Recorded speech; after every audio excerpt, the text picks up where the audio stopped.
We will stand up again. We will march again. We will preach again. We will organize again. We are black. We are white. We are Latino. We are Native American. We are Democrat. We are Republican. We are independent. We are people of faith. We are people not of faith. We are natives and immigrants. We are business leaders and workers and unemployed. We are doctors and the uninsured. We are gay. We are straight. We are students. We are parents. We are retirees. We are North Carolina, and we're here, and we ain't going nowhere.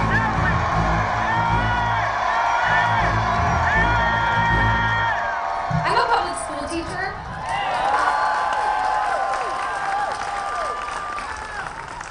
I'm also a taxpayer and a parent, a woman and a worker, and I'm one face of public assistance. As an employed teacher, I never expected to use a Medicaid card to pay for my children's checkups, or run into my school colleagues in the WIC office. I also never expected a state senator to look me in the face and say it's because we're not doing our jobs. No, Senator. Our job is to provide an excellent education, and we do. Your job is to allocate the funding to make it happen.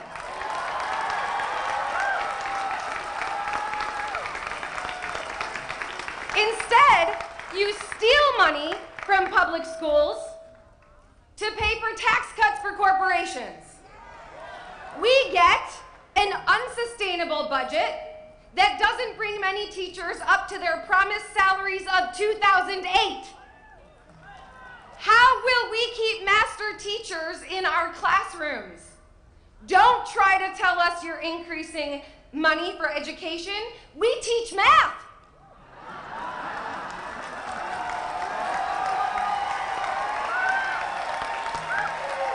We must demand a fully funded public education for every student.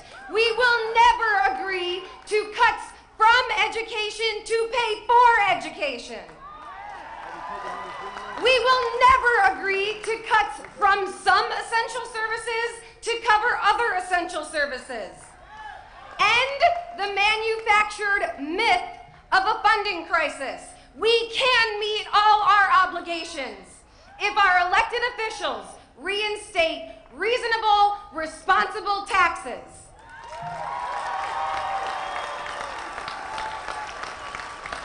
I know there are school workers out here today. I saw them march in, and I know, there they are, I know every person that works in a school would step in front of any threat to our students, in front of gunmen, in front of attackers, in front of bullies. Our students are in danger. They are being bullied.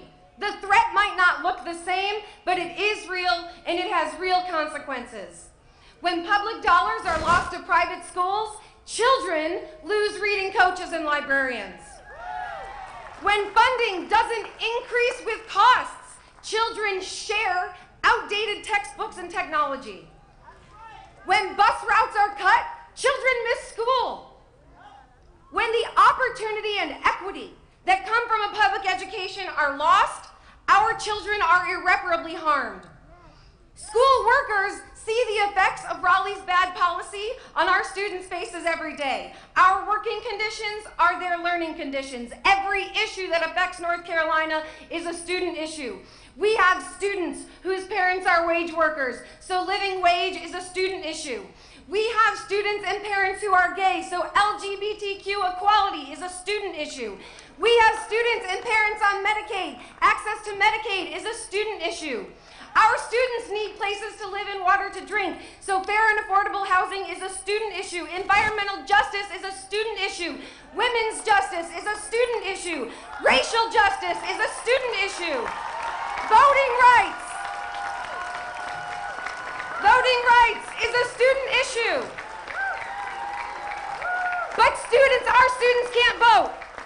They are depending on us to stand up and vote for them, to deal with these bullies with our votes in November.